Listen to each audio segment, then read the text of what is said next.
presentamos Tiempo de Dios con el pastor Ezequiel Molina Hijo. Una palabra de fe que puede transformar. Malaquías capítulo 1, a partir de el verso 6, lo pueden buscar antes de Mateo. Malaquías es el cierre del Antiguo Testamento. Aleluya. Vamos a leer desde el verso 6 hasta el 7. Dice la palabra del Señor: el Hijo honra al Padre y el siervo a su Señor.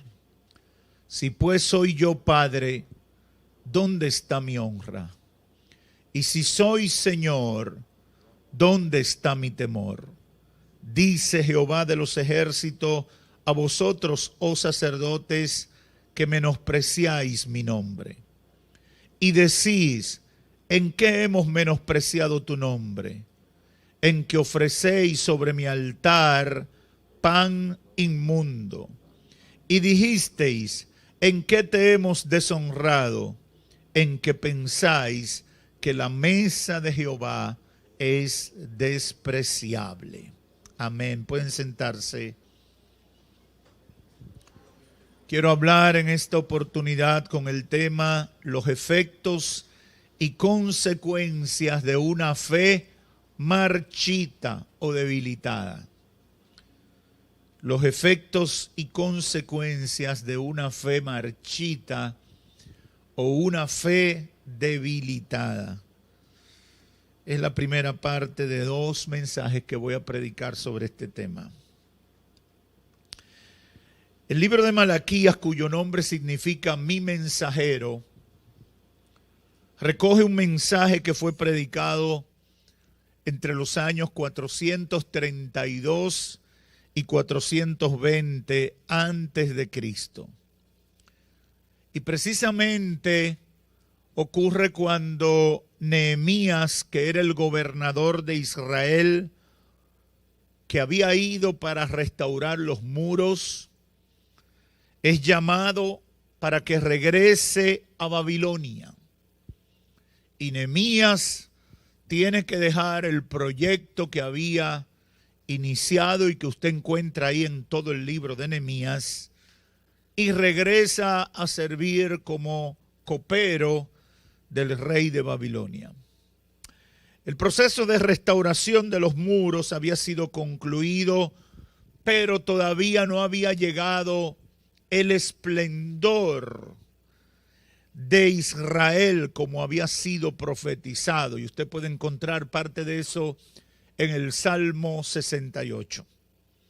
Ese pueblo de Dios que había pagado su pecado en el exilio por 70 años, había iniciado un proceso de restauración que incluía regresar a su tierra, levantar el templo y levantar los muros, un proceso donde participaron Zorobabel y Josué, que usted lo puede encontrar en Ageo, el libro de Ageo y de Zacarías, luego Esdras en el libro que lleva su nombre y también Nehemías en esta parte final. Pero el tiempo pasaba. Solamente en el periodo de Zorobabel y Josué pasaron 20 años de proceso. Y a eso hay que sumarle todo el tiempo que pasó el proceso que dirigió Esdras y el proceso que dirigió Nehemías. Pudiéramos hablar de más de 30 años en un proceso de restauración. El tiempo pasaba y todavía no se veía el cumplimiento total de lo que Dios había prometido. En esas circunstancias, en ese panorama que le acabo de describir, el pueblo continuaba siendo, el pueblo judío, el pueblo de Israel, continuaba siendo una apartada, atrasada y pequeña provincia del imperio persa sin ninguna importancia. el otrora gran pueblo de Dios, el otrora gran nación del rey David, esa gran nación que intimidó a sus enemigos en el Éxodo. Creía que ya todo su proceso había terminado, pero no, todavía seguía el proceso. Y ahora Dios había hecho cosas, pero no todo lo que ellos esperaban. Dios había mostrado que estaba, pero no todo lo que ellos tenían como expectativa.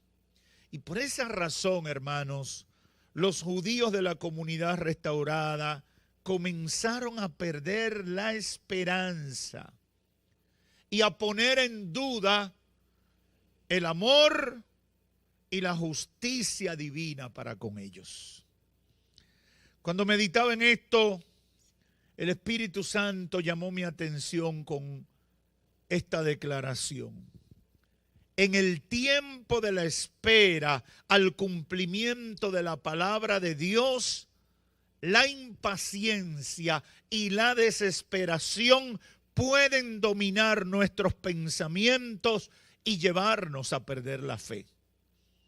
En el tiempo de la espera a que se cumpla lo que Dios ha dicho, la impaciencia y la desesperación puede dominar nuestros pensamientos y llevarnos a perder la fe. Y debemos tener cuidado con eso. Por eso yo siempre le recomiendo a la gente, tienes que confesar con tus labios tu fe en Dios. Y aunque parezca que Dios se tarda en accionar conforme a tus expectativas, no pierdas la fe. ¿Por qué? Porque los procesos de Dios, los procesos como Dios los lleva, no siempre son entendidos por nosotros. No siempre vamos a dominar la situación. No siempre vamos a tener claridad meridiana de cómo Dios va llevando eso. Y ese es uno de los temas que más hablamos desde las predicaciones, en las enseñanzas de los estudios bíblicos y demás. Pero es uno de los temas donde la gente continuamente vive fracasando. Uno diría, de tanto que hablamos de eso, nadie debería cometer el error. Pero paradójicamente la gente sigue cometiendo el error. En el tiempo de la espera, la impaciencia y la desesperación dominan nuestros pensamientos. ¿Y cómo nosotros vamos a luchar con eso? Confesando con nuestros labios nuestra fe en Dios. Esperaré en Él. Aunque tardare, en Él esperaré. Aleluya. ¿Por qué debemos esperar? Bueno, porque Dios es verdadero. Y cuando Dios da una palabra, Él la va a cumplir. ¿Y por qué debemos esperar? Porque la espera en Dios es por nuestro beneficio, por nuestro provecho. Al final nos daremos cuenta que cada minuto que tuvimos que esperar a que Dios cumpliera su palabra era necesario para el éxito de lo que Dios estaba haciendo con nosotros. Pero eso cuesta entenderlo. Y aquí el pueblo judío en este momento histórico de su vida cayó en la desesperanza, en la pérdida de la fe. Se marchitó su fe. Y yo quiero resaltar en esta reflexión lo que yo llamo los efectos o evidencias de que una fe está marchita, de que una fe está debilitada. ¿Por qué es importante conocer los efectos? Porque hay gente que puede tener la fiebre y no sabe que está enfermo. Porque hay gente que tiene los efectos y no sabe que está enfermo. Y eso es peligroso porque al final eso traerá fracaso, fracaso espiritual y fracaso en todos los sentidos. ¿Cuál es el primer efecto que Malaquías, como mensajero del Señor, identifica? El primer efecto es un culto sin honra para Dios. Este es uno de los efectos más terribles que tiene la pérdida de la fe. Cuando seguimos haciendo culto a Dios, pero en realidad ya no sentimos el respeto ni la honra que Dios se merece. Hacemos culto, pero no sentimos respeto por el Señor. Solo lo hacemos para seguir una costumbre o para seguir una tradición. Quizás para los demás, para que los demás no nos juzguen. Quizás para que los demás no piensen mal de nosotros. Quizás para que no aparezca un atrevido y nos diga mal agradecido. Pero no estamos sintiendo pasión ni entrega por lo que hacemos para el Señor.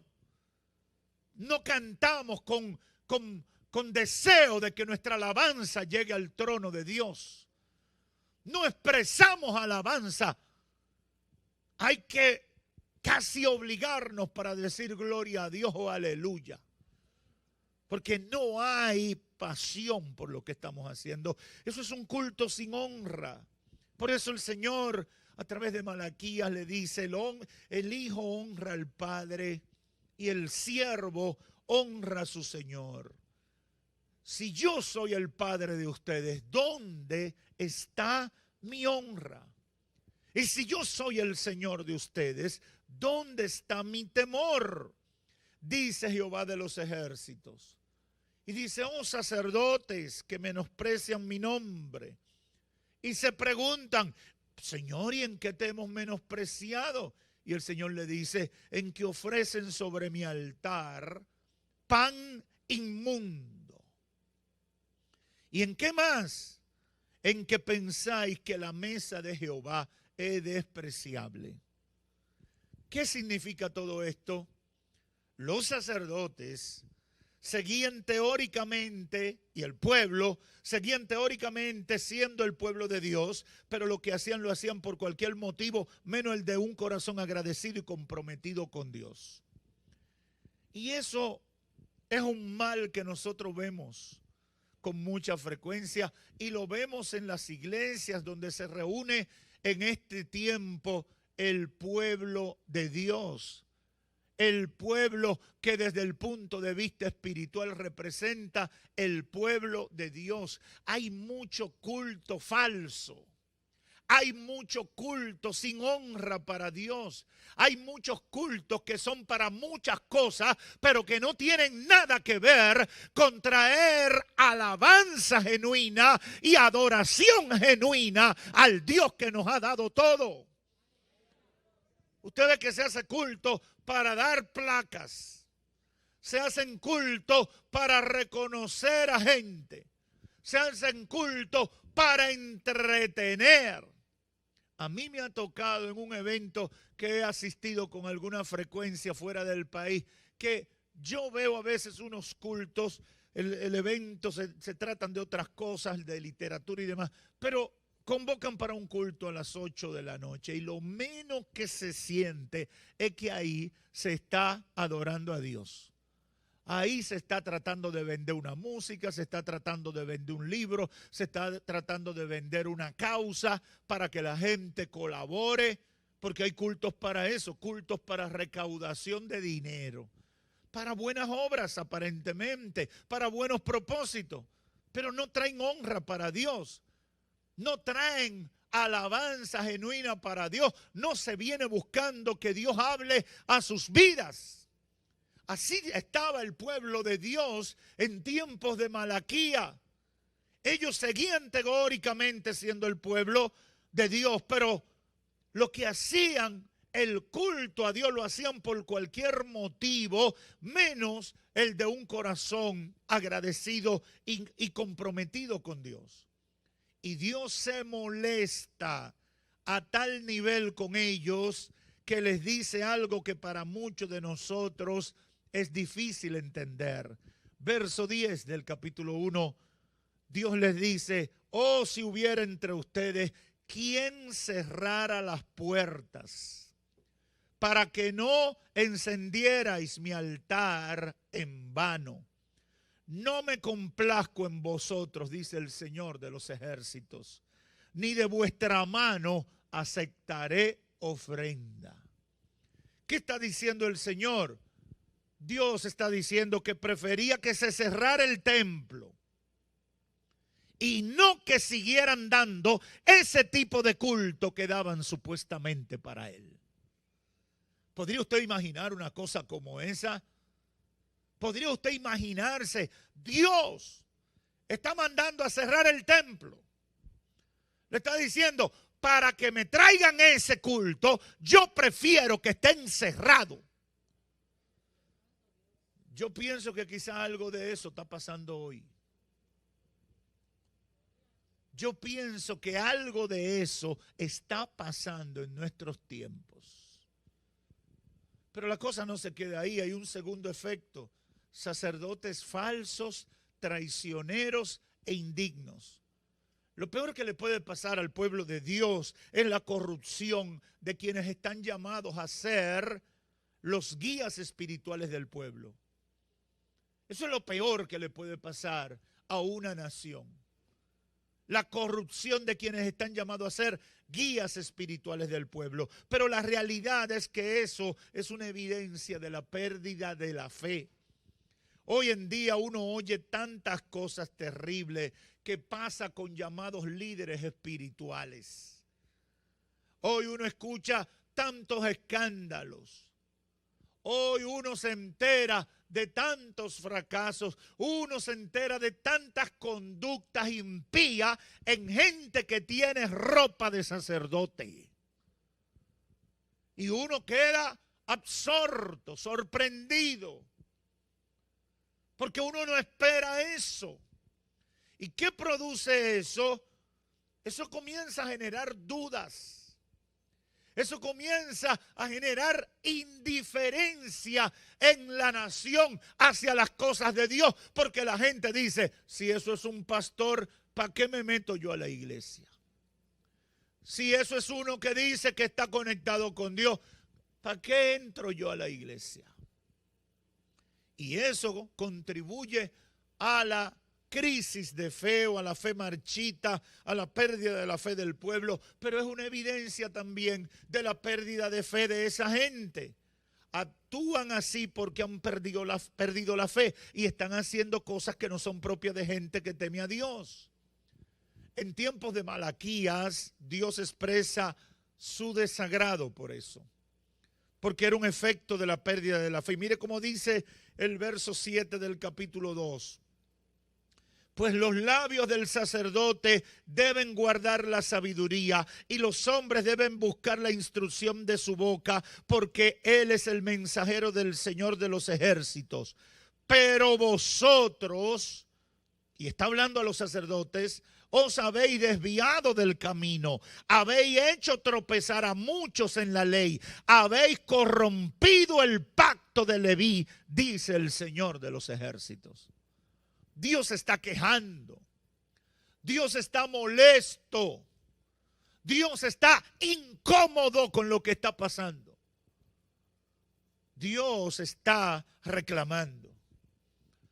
Hay un tercer efecto que está a partir del verso 17 y yo lo he llamado la duda que genera ese alejamiento de Dios, la duda en cuanto al amor y la justicia de Dios. Mire cómo dice el Señor en el verso 17, habéis cansado al Señor con vuestras palabras y decís, ¿en qué te hemos cansado? Y el Señor responde, cuando decís, todo el que hace mal es bueno a los ojos del Señor y en ellos Él se complace. ¿O dónde está el Dios de la justicia? Pero nos vamos al capítulo 3, verso 13 al 15, y encontramos más sobre esto. Vuestras palabras han sido duras contra mí, dice el Señor. Pero decís, ¿qué hemos hablado contra ti? Habéis dicho, en vano es servir a Dios. ¿Qué provecho hay en que guardemos sus ordenanzas y en que andemos de duelo delante del Señor de los ejércitos? Por eso ahora llamamos bienaventurados a los soberbios. No solo prosperan los que hacen el mal, sino que también ponen a prueba a Dios y escapan impunes. Yo sé que cuando leemos todo ese trozo, a veces nos da brega digerirlo. Pero una de las funciones de los predicadores es hacerte entender lo que está diciendo la palabra. ¿Qué está diciendo el Señor? ustedes viven diciendo, no vale la pena ser cristiano. Ustedes viven haciendo comentarios nocivos cuando ven la prosperidad del impío. Cuando ven que los malos aparentemente se salen con la suya, ustedes comentan, no vale la pena servirle al Señor. Porque tienen una crisis momentánea, porque tienen una enfermedad, porque tienen un problema, comienzan a dudar de mi amor y de mi justicia. Dios le está diciendo, ustedes son miopes, nada más ven lo que tienen cerca. Y no han visto lo que yo he hecho por ustedes. Y no han visto lo que estoy haciendo. Y no pueden ver lo que viene como parte de mis promesas para su vida. ¡Aleluya! El Señor está molesto y lo está confrontando. ¿Por qué? Porque Dios espera que en el proceso sigamos confesando que creemos. Eso es fe. Eso es fe. Fe no es decir cualquier tipo de bobería. Fe es en medio de la dificultad seguir creyendo, porque aunque no te pueda ver, yo sé que tú estás trabajando, Señor. Dios quiere un hombre, una mujer de fe. Dios está buscando un pueblo que le crea, que no pierda el enfoque por circunstancia, sino que siga creyendo a pesar del momento que esté viviendo. Dios no es un Dios de un momento. Dios es el Dios de toda la vida. Dios es un Dios para todo el tiempo en esta tierra y en la eternidad. El problema es que la gente tiene una idea de Dios limitada al día que está viviendo, a la situación específica que está viviendo. Y no ve todo lo que Dios ha hecho, ni lo que Dios está haciendo. Tengo que dejar eso ahí porque el tiempo no me va a dar. Pero hay un cuarto efecto que es muy contundente y es quizás el tema por el cual referimos mayormente a Malaquías. A partir del verso 7, Dios se queja porque un efecto de un pueblo con una fe marchita o una fe que se está perdiendo es que no son fieles con sus diezmos y con sus ofrendas. El que deja de ofrendar y diezmar está evidenciando que su fe está en picada. Mire cómo el Señor le dice, desde los días de vuestros padres os habéis apartado de mis estatutos y no los habéis guardado. Volved a mí. Un llamado a la restauración le está diciendo el Señor. Volved a mí y yo volveré a vosotros, dice el Señor de los ejércitos. Pero ustedes dicen, ¿cómo vamos a volver? Y el Señor replica, ¿robará el hombre a Dios? Pues ustedes me están robando. Pero dicen, ¿en qué te hemos robado? Y el Señor les responde, en los diezmos y en las ofrendas. Con maldición están malditos, porque ustedes, la nación entera, me está robando. ¡Wow!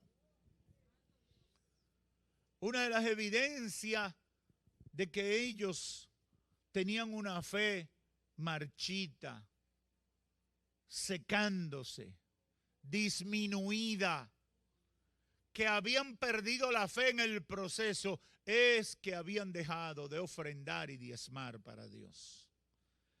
Y yo creo que no hay que ser un exégeta ni un teólogo para darse cuenta que mucha gente que se identifica como creyente hoy en día muestra que su fe está casi desaparecida porque no siente ni deseo, ni compromiso, ni necesidad de ofrendar y diezmar como Dios se lo ha establecido. ¿Y qué le dice el Señor? Ustedes están bajo maldición. y la malandria, si lo dijéramos en términos populares del vulgo dominicano, la malandria estará con ustedes. Mi maldición estará con ustedes. No van a salir de una. No van a levantar cabeza. Porque no solamente me fallan, sino que creen que no están haciendo nada malo. Porque eso es lo terrible cuando uno llega a ese nivel de error. Que no solamente ofende a Dios, le falla a Dios, sino que cree que no está haciendo nada malo. Hay mucha gente que está hoy sumergida en el pecado, indiferente con las cosas de Dios, que ha tomado la pandemia como pretexto. Mucha gente hoy en día ha tomado la pandemia como pretexto para olvidarse de Dios y no prestarle caso a las cosas de Dios. La pandemia se ha convertido en la gran excusa. Ay, pastores, que yo soy paciente de alto riesgo, pero eso no te impide orar. Eso no te impide estar conectado con la iglesia. Eso no te impide ofrendar y diezmar. Eso no te impide. Y lo grande que a veces gente que opina de esa manera, tú te lo encuentras en el súper.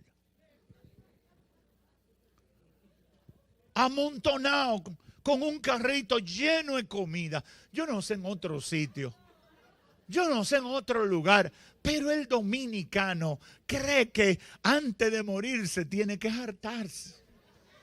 Esa es la conclusión que yo he llegado. El dominicano cree que antes de morirse debe darse una hartura. Porque tú ves que todos quieren resolverlo con llenar un carrito de comida y aguarecerse en su casa.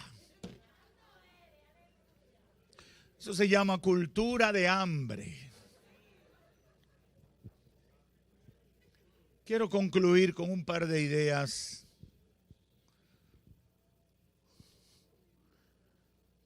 Todos estos efectos que acabo de mencionar, un culto sin honra para Dios, sacerdotes falsos, traicioneros e indignos, duda sobre el amor y la justicia de Dios, infidelidad con los diezmos y ofrenda. Estos 4 efectos que he mencionado son evidencia de que hemos perdido la fe.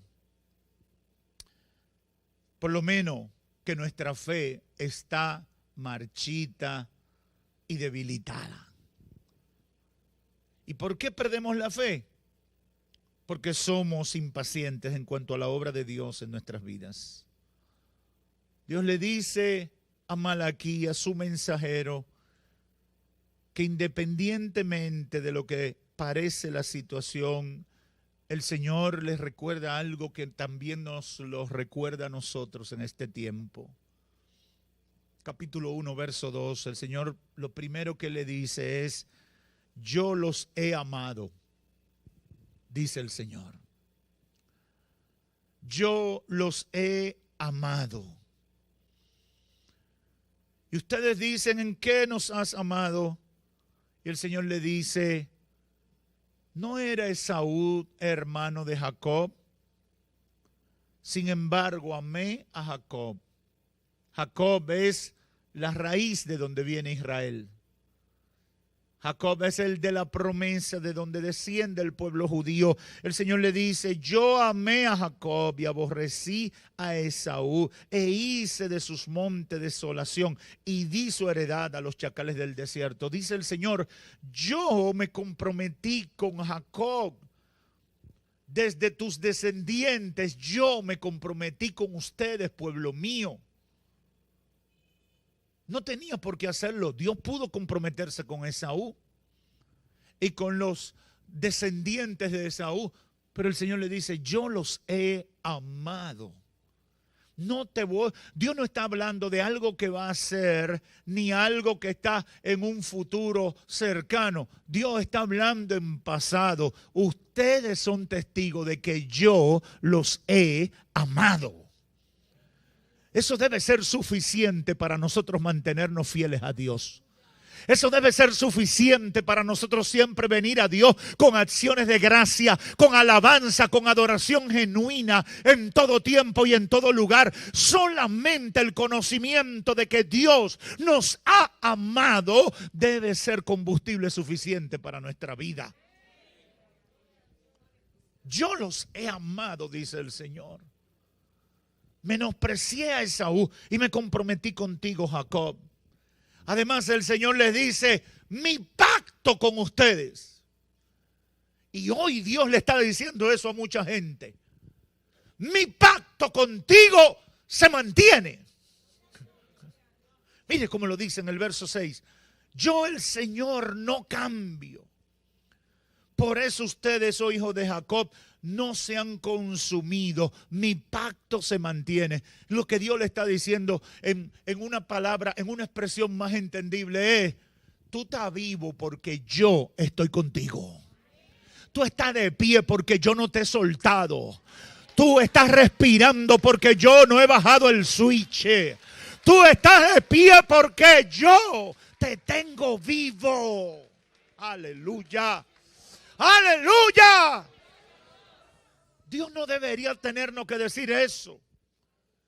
No debería ser necesario que Dios nos dijera una cosa como esa. Pero nosotros llevamos a Dios a tener que enfrentarnos, confrontarnos con cosas serias para que reaccionemos. Cosas serias que muestran nuestra ingratitud y muestran nuestra incapacidad de ser fieles y ser agradecidos. Hermano que me escuchas, independientemente de lo que veas, Dios te ama. Y el pacto sigue en pie. Yo te lo voy a repetir por si no lo has escuchado bien. Hermano que me escucha, hermana que me escucha, dentro de este templo y a la distancia, Dios te ama. Aleluya. Y el pacto sigue en pie. Pastor, que no tengo para pagar la casa. Dios te ama. Y el pacto sigue en pie. Pastor, creo que me va a dar el COVID. Me siento mal, siento los malestares. Dios te ama y el pacto sigue en pie. Aunque tengas que pasar por la enfermedad, agárrate de mi derecha. Aleluya. Oh, gloria a Dios. Oh, gloria a Dios. Dios me ama. Ay, pastor, está duro, pero yo sé que Dios me ama.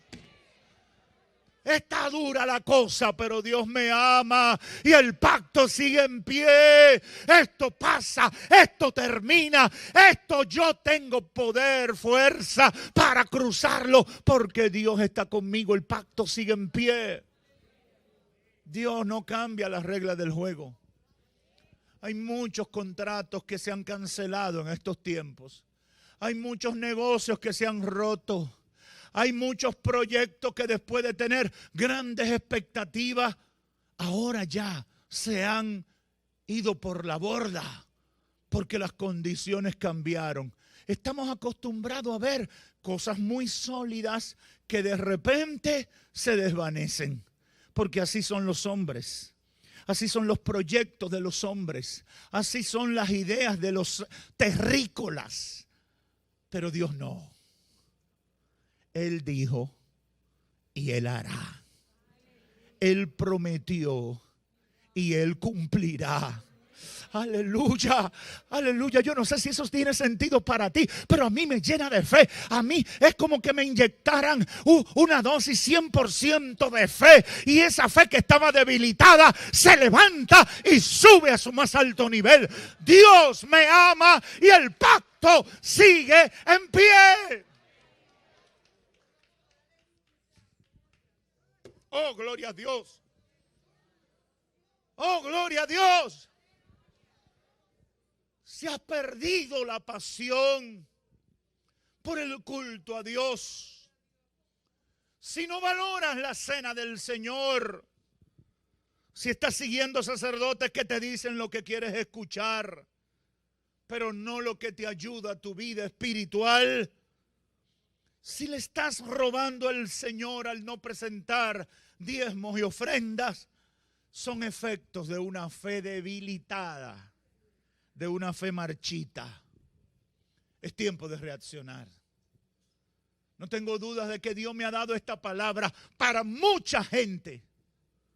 No estaba en mis planes predicar de Malaquías, tenía otras líneas de predicación, pero de repente el Espíritu Santo me metió en Malaquías. Como si dijera, esto es lo que tengo para mi pueblo. Esta es la palabra que quiero para mi pueblo. Esta es la palabra que quiero para levantar a los caídos, para restaurar al que está averiado, para avivar el fuego en aquellos que han visto apagarse la fe. Dios está hablando. Dios nos reta en esta hora al llamarnos a retornar a la obediencia a Él en todos los órdenes de nuestra vida, comenzando con la vida espiritual. No podemos seguir con una farsa. No podemos seguir con simulación, con un parece que sí y un parece que no. En la última parte del libro de Malaquías, el Señor reta a los desanimados. El Señor reta a los desanimados y le dice, pruébenme. Probadme ahora en esto. Aleluya. Pruébenme. Descuidados, pruébenme. Aleluya. Dudosos, pruébenme a ver si yo no voy a abrir las ventanas de los cielos hasta que sobre y hasta que abunde. Aleluya. Pruébenme, pruébenme a ver. Hay gente que necesita escuchar este challenge de Dios. Hay un challenge de Dios para ti. Pruébame, dice el Señor. Séme fiel para ver si yo no soy fiel. Pruébame a ver si yo no cumplo con mis promesas. Aleluya. Pruébenme. Desanimado, pruébenme. Pruébenme en lo financiero. Pruébenme en las promesas. Pruébenme en las bendiciones generales. De eso hablaré en el segundo mensaje. Pero hoy nosotros, por instrucción del Espíritu Santo, estamos aquí para retarte a creerle a Dios, a reactivar tu fe y sobre todo a hacer memoria de las cosas que ya tú has visto hacer a Dios por ti. Es tiempo de revisar el libro de las memorias. Es tiempo de revisar tu historia. Es tiempo de revisar de dónde Dios te ha sacado. Es tiempo de meditar dónde estuvieras hoy si la mano de Jehová no te hubiera alcanzado. Es tiempo de reconocer lo que Dios ha hecho por nosotros. Estoy aquí para retarte a creerle a Dios, a reactivar tu fe y hacer memoria de los milagros, hacer memoria de la provisión, hacer memoria de la ayuda, hacer memoria de las lágrimas que fueron transformadas en un canto de alegría y de gozo. Aleluya. Oh, gloria a Dios. Oh, gloria a Dios. No tengo duda de que tu conclusión será igual que la de millones de personas en todo el mundo. Vale la pena servirle al Dios de la Biblia. ¿Habrá alguien que lo puede decir conmigo? Aleluya. Termino diciéndole a los amigos, acérquense a Dios y Dios se acercará a ustedes. ¿Cómo lo hago, pastor? Conviértete a Cristo. Reconoce tus pecados, pídele al Señor que sea tu Salvador. Pídele a Dios que te perdone por tu insensatez y prométele que obedecerá sus mandamientos, declarándolo Señor de tu vida. Hoy tienes un gran chance, una gran oportunidad. Amigo que estás ahora conectado con nosotros, conviértete a Cristo. Tú que me estás mirando, escuchando por los medios, conviértete a Cristo. Tú que estás en este templo, quizás aguachapao por ahí, complaciendo a un familiar que te invitó o a algún amigo, conviértete a Cristo, deja ya. Tienes demasiado testimonio. Eres un insensato si viendo todo lo que Dios ha hecho en tu vida y en la de tu familia, todavía permaneces indiferente al Señor. Ya, no sigas con la insensatez. Conviértete a Cristo.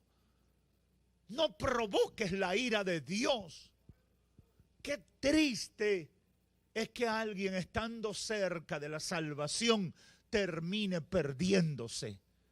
Qué triste sería eso. Mi consejo, conviértete a Cristo, porque mañana puede ser demasiado tarde. Que Dios los bendiga. Hemos